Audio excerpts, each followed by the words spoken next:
Bức tranh mà ông nội tôi yêu thích nhất chính là bức tranh ông tự tay vẽ vợ mình. Khi đó, bà nội tôi đang ở độ tuổi 20 thanh xuân phơi phới, nét đẹp tươi tắn của người thiếu nữ có thể tràn ra ngoài bức tranh, chạm đến trái tim của người xem. Ông nội tôi là một họa sĩ vẽ tranh phong cảnh rất có tiếng trong cả nước. Bức tranh vẽ bà nội tôi chính là bức vẽ chân dung duy nhất trong cuộc đời của ông. Nó không được đem ra thị chúng mà được ông tôi cất giữ rất cẩn thận, treo trong thư phòng riêng của ông. Nếu vừa nghe qua, ai cũng nghĩ ông tôi rất yêu vợ mình và hai người chắc sẽ là một cặp vợ chồng vô cùng hạnh phúc. Tuy nhiên, thực sự thì ông bà tôi rất lạnh nhạt với nhau và từ hạnh phúc không thể nào gắn với cuộc hôn nhân của họ. Trái với ông nội, bà nội tôi không thích bức họa này lắm. Bà ban đầu thậm chí còn muốn ông tôi vứt đi bức tranh vẽ chính mình và chỉ thỏa hiệp khi ông tôi treo nó ở một góc phòng nơi bà tôi chẳng bao giờ đặt chân đến. Có đôi lúc tôi còn có ảo giác rằng ông tôi thậm chí còn yêu bức tranh kia hơn cả bà nội. Ông dành rất nhiều thời gian chỉ để ở trong phòng và ngắm nghía tác phẩm của mình,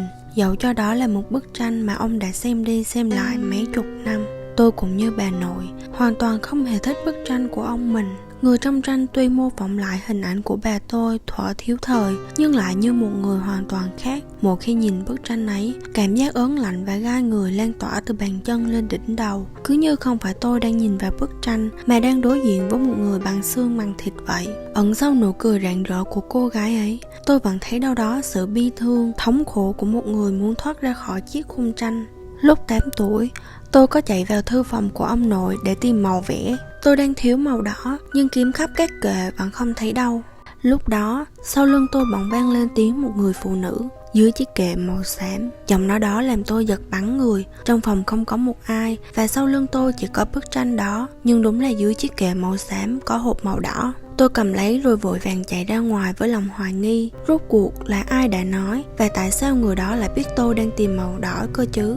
Dần dà, tôi cho rằng bức tranh của ông nội tôi ẩn chứa một bí mật nào đó, hoặc có thể là nó đã bị ám mất rồi. Mọi chuyện sẽ chỉ như thế khi ông nội tôi có một quyết định khó hiểu. Trong di chúc của mình, ông muốn mọi người xây dựng một chiếc mộ nữa bên cạnh mộ của ông. Nhưng đây không phải là nơi chuẩn bị cho bà tôi, mà ông muốn chôn bức tranh vào chiếc mộ bên cạnh mình. Khi nghe được tin này, bà nội tôi như chết lặng. Tôi thấy được nét tan vỡ trên gương mặt của bà, như có một sợi dây đàn căng lên bao nhiêu năm nay đã đứt. Sau sự kiện đó, bà nội tôi ra đi chỉ sau một đêm. Bà ra đi trên chiếc ghế bành kỹ mà mình vẫn hay ngồi, nét mặt nhẹ nhàng thanh thản như trút đi được một gánh nặng. Những bí mật về bức tranh của ông nội dường như cũng ra đi theo bà tôi. Chỉ đến khi tình cờ đọc được quyển nhật ký của bà nội, tôi mới hiểu được những gì đã xảy ra. Bà nội tôi từng là con gái của một gia đình giàu có. Ngày còn trẻ, ông nội tôi từng được gia đình bà nội thuê để vẽ tranh.